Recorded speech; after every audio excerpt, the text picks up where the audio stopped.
like the buttons press and then all these things happen, and I'm like. And he like edits all the shit that just happens. Like the craziest videos and stuff, and I'm like, and if I watch him like doing it, I'm like, yeah. I have a lot of friends that are photographers, and like they'll post like when they're doing their edits and stuff, yeah. and then like they're like, oh, before and after, and I'm like, oh, they must have pressed a few buttons, and then they like show me all like the things like pre and post. I'm like. And they do it. How did you do that? Seconds. Yeah. This is nuts. They're wizards. That's how it is when I watch you. I'm like, what is happening? Yeah, I got a camera recently, and I've been just struggling trying. Are you to like you're just experimenting with it, or? Yeah, I mean, like, so I like to take pictures of Chandler and stuff. The iPhone is not always the best at that, so I got a Sony A6000, and I was like, all right, I'm gonna learn how to do this. Yeah. But I didn't realize the camera is the cheap part, the lens are the expensive part. Yeah. So I'm just working with the camera right now, trying to see what we can do. Sweet, dude. That's cool. Yeah. Nice. We got a little crowd cheering on for some pull-ups. Get up! Yeah. That's the CrossFit community right there. It totally is. Even raining, 40 degrees in Texas. Yeah, it's people great. Are still cheering everybody on. It's awesome. What's up, everybody? Welcome back to another episode of the Counterculture Podcast. We are still at Rogue, episode 4,003,072 at the Paper Street Coffee booth, and we are here with Jessi Smith. Jessi Smith. What's up, dude? Not too much. Just trying to dry off, stay warm. I did not bring the appropriate clothing for this. Texas last year was warmer but still cold, but apparently Texas is supposed to be warm. I haven't felt it yet, but sometimes it is. You didn't think yesterday the past was warm? 2 days. Well, I guess, but it's been so rainy. Oh my God, I was I don't know. losing I live in my San Diego, mind. so this is just not my weather. We were sweating we're used bullets. to we're used to like significant shifts in weather because we live in Wisconsin. Yeah. And the weather just is all over the place. You know what's crazy is like I've been to the games the past 2 years, just and like I feel like the weather's been like great for the games. Yeah, though. the last 2 years it was beautiful. Yeah, I'm not feeling good for Texas games next year based on how Rogue because it's going to be like 120. Yeah, at least it's inside. So at least it's not in Bama though, like they were planning on it, because that would be ridiculous. I feel like it's just going to be as ridiculous. No, Alabama is just different. Everything below like.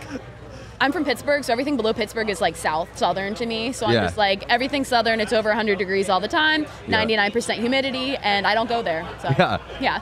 All right, dude, so we got some limited time with her today, but we're going to make it worth it. First, what, do you have a question for her? No, you go for it. Last night must have been pretty fucking cool. It is. So I love watching Chandler lift. Sometimes it gives me anxiety. That's definitely like the hardest event to watch because it's so quick, and like I think I end up closing my eyes for most of it because you like things can go wrong very quickly, like not getting hurt, but just missing a lift, and like when you get that secondhand anxiety. Yes, and him and myself and his mom were sitting next to each other, and we both like turned around when he did that extra deadlift at 610 for no apparent reason. Yeah. So we literally were like turned around looking at everybody else, and everyone's cracking up because we can't watch, but I'm just like, why are you doing this? But at the same time, it's so cool. Did you hear the live broadcast, like him talking to the guy? No, I didn't even see it. Oh my God. The He's like, outfit 610, too. 610. Yeah. And the announcers are like, why not? Might as well do it. Why not 610? When they announced there was going to be a 100 max deadlift, he was just like, I'm going to win that. And I was like, okie doke. Dude, as long as you do. His response last night to his outfit, where he's like, you dress for the job you want, not the one you have. I was dying. You know, it's so funny. We always talk about that, though. Like, his dream job, and people think it's, like, maybe weird, is, like, he wants to be a gym teacher. Or like a teacher, he loves history. So either history teacher, gym teacher, but a wrestling coach as well. Like, he wants to help kids. He loves doing that. He's just, like... He's such a family person. He's so family oriented and everything. So like that is literally, people thought he was joking, but I'm like, that's his dream job. Like that's really cool. He wants to be a gym teacher and like coach wrestling. That's awesome. Yeah. As much as I love Chandler. Yeah. Congrats to him. Yeah. Congrats to him. I want to talk to you about you because you're also, what does it feel like to be a super fit and like be around people who are not? You went to the games this year on a team. I did. Yeah. I went to the games on a team. It's so cool. Yeah. So I'm training out of Invictus. They sent 3 games to the teams this year, or three teams to the games this year, which was really cool. A few other like gyms have done that before. Invictus has actually done it once, and I believe Mayhem has had a few teams sent out, but still, they're like an awesome place to train out of. So many good people.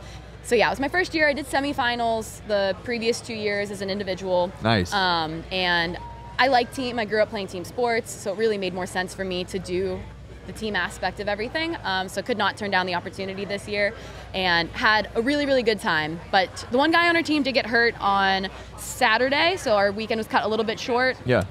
It happens. I remember. High level competition, so it stinks, especially whenever you're like feeling real good and you could do really well, but injuries are like unpreventable in the sport. But we had a really fun time, Good. Yeah. Good. That's so awesome. you grew up doing team sports. What Yes. got you into CrossFit? So team sports, I played like basketball, softball, volleyball. I ran track, and volleyball was kind of my main thing. I'm like 5'7", so I'm not the typical height for a volleyball player, but Yeah. I went to a really small school, so I was considered tall in the small school. Sure. Played a little bit of D3 volleyball in college and realized I was not going to get much playing time because everybody else was like 6 feet tall still. So I ended up moving away from volleyball, and I had a friend, shout out Ryan Queel, who was doing CrossFit, and he was like, hey, you should come to a class sometime with me. I didn't know what it was. I thought it was like Zumba or like Zumba. I literally thought it was just like a group. It is kind of like a group fitness class, but I was like, oh, this is just like a, I don't know. I wasn't expecting anything. Sure. Right. I couldn't do a pull-up. I couldn't do a push-up. I had not probably squatted below parallel in a really long time. Yeah. So I went to class. I remember my first workout had banded pull-ups in it, and I, as most girls do, did a banded pull-up. The band got stuck in my hair. Oh, no. I remember just being so mad. I was like, I'm not doing this again. I'm not coming back. And then I came back the next day and kept Here we coming. are. Yeah, that was like 10 years. Actually, this February is going to be my 10th year doing CrossFit. So Yeah, you got mine- bit by yeah. the bug. Oh, Mine will be 10 years in May. nice, dude, twin. That's cool. Yeah, that's so cool. I'm nowhere near your level, though. No, it's. I honestly wouldn't say that I was really even at this level until recently. I would give a lot of the credit to Chandler. It's hard not to work out as much whenever you're around him. Yeah. Because I started when I was in college. I went to grad school. I was working full time for a few years after that. What'd you go to school for? Physical therapy. Cool. Yeah, so I got my that's undergrad right. I in remember. biology, and then went to grad school for physical therapy. Worked in a hospital for a little bit, and then did some home care, and honestly still loved it. I just had the opportunity to do the athlete thing this past year, and I was like, I don't want to turn this down, So Yeah. So you're full-time athlete now. currently, Sweet. yeah, it's very cool. What's that transition like, going from you have a stable job, you're a physical therapist, it's a really good job, and then you're like, all right, forget it, I'm taking the leap and I'm gonna do the athlete thing. So like you've probably been on vacation for a few days at some point. Yeah. It's like that, except I feel like I'm doing it for months. I'm just like waiting to go That's back to work, amazing. you Yeah. know? Like I wake up on Mondays, I'm like, I gotta go sign in or do something. And Yeah. I'm like, oh, okay, I'm just going to the gym. Yeah. It is really cool. I feel very fortunate, very blessed to be able to do this. It's a cool space to be in. Yeah. I know it's not a forever thing. I don't know, I like doing the athlete thing, but it's really hard. I think going, like, before I was doing it, I was like, oh, I want to work out all day. That sounds so fun, Yeah. hang out with my friends. And then you start training really, really hard for 6 hours a day, and you're like, Wow. I don't want to. Yeah. It's definitely harder than I thought it was going to be, but it's very rewarding. It's cool to be around my husband, like, literally all day, every day.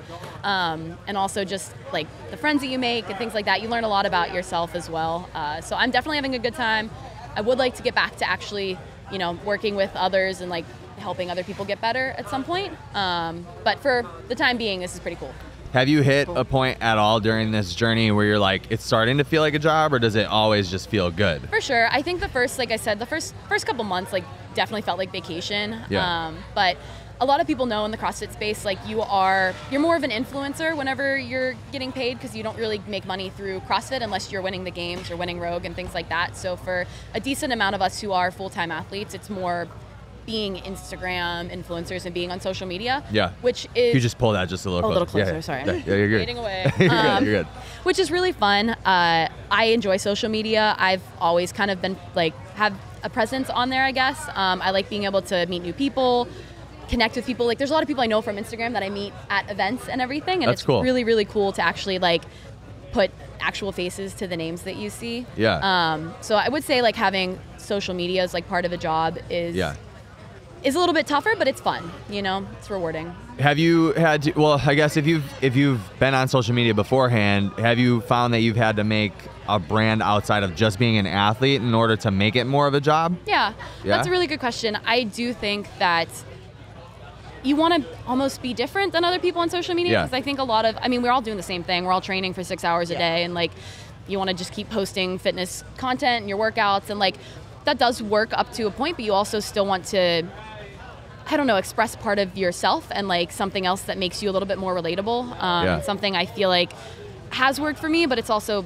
just who I am, is like talking about my day-to-day life and things that maybe don't go really well. Like if I step in a giant puddle, which I've been doing all day, and like things like that. Like I think people like to be able to relate to you. And I've always I sometimes forget that social media is like, there's 100,000 people that I don't know that are seeing these things. And I have to remind myself, I'm like, oh, I can't put my address on my social media. Like that's, you can't do that anymore. Don't do Because when that. I started on Instagram years ago, like it was just my friends and my family, so you could post whatever. And sometimes I forget about that. So I think there is still part of me that is vulnerable on there and talks about my day-to-day life and just my experience through CrossFit. And like, I haven't been good at this sport for a really long time.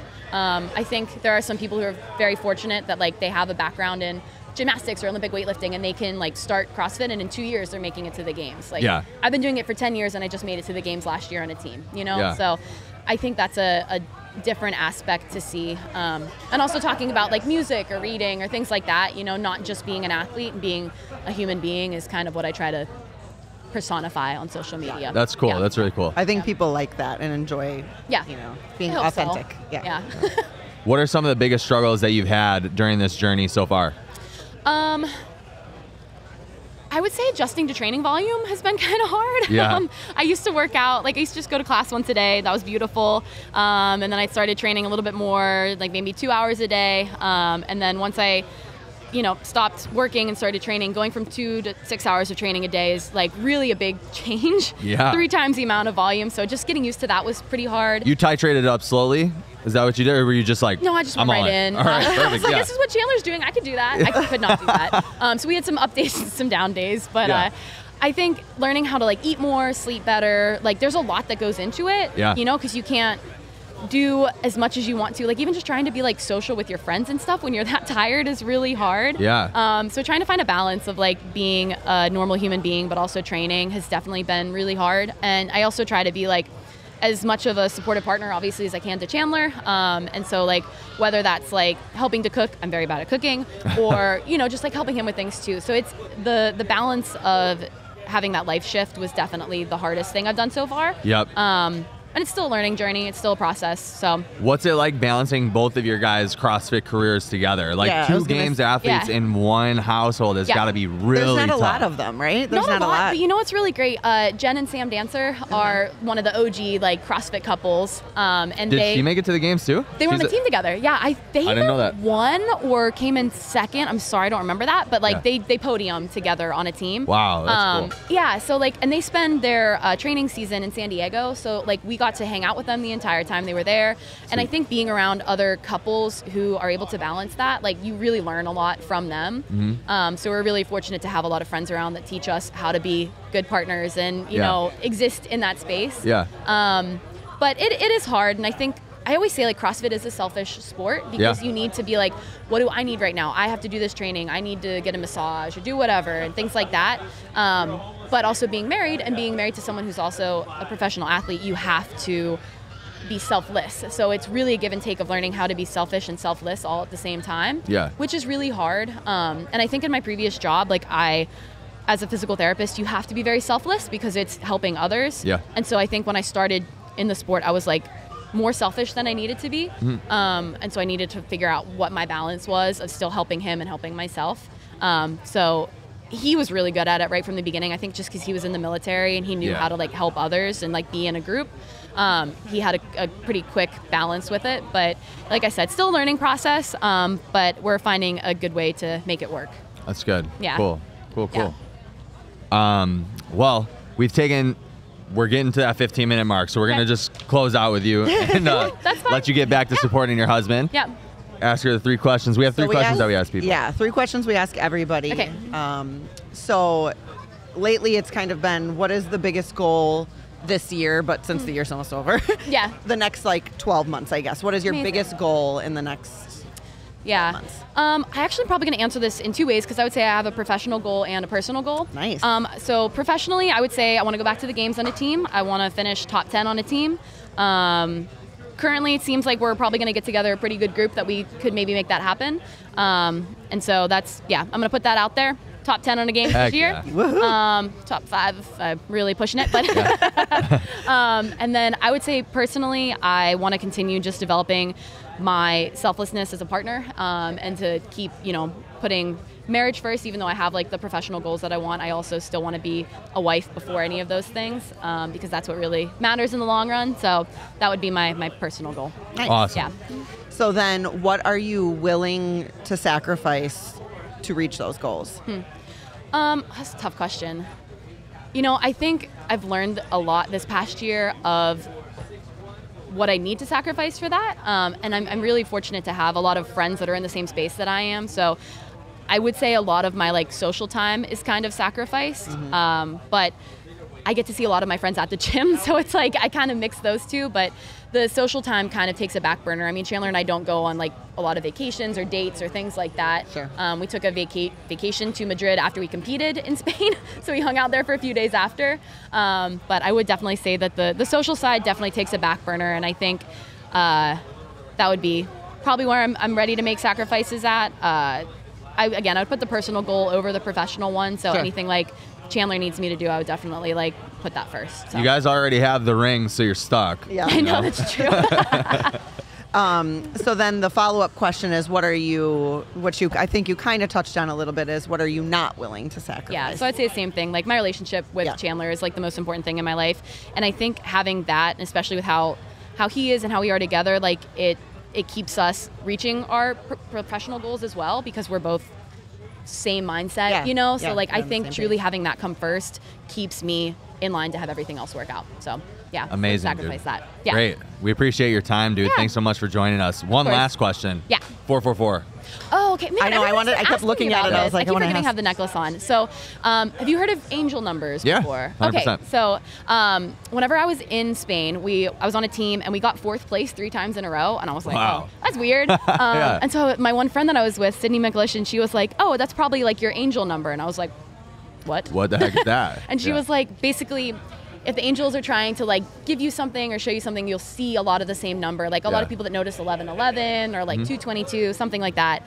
That's supposed to be what the angels are trying to give to you. And 444 is protection. Yep. And so I was like, oh, that's kind of cool. So I got my like $3 necklace on Amazon that I just like to wear around. But I don't know if it actually means anything, but it's a nice little positive reminder that like, I think the world isn't out to get you all the time. Yeah, it's not. Yeah, there's somebody looking after you for sure. Yeah. Perfect. Cool, dude. Awesome. We appreciate you. Thank you so much for your time. You guys are so welcome. Everybody, like, subscribe, follow her, Paper Street Coffee, use code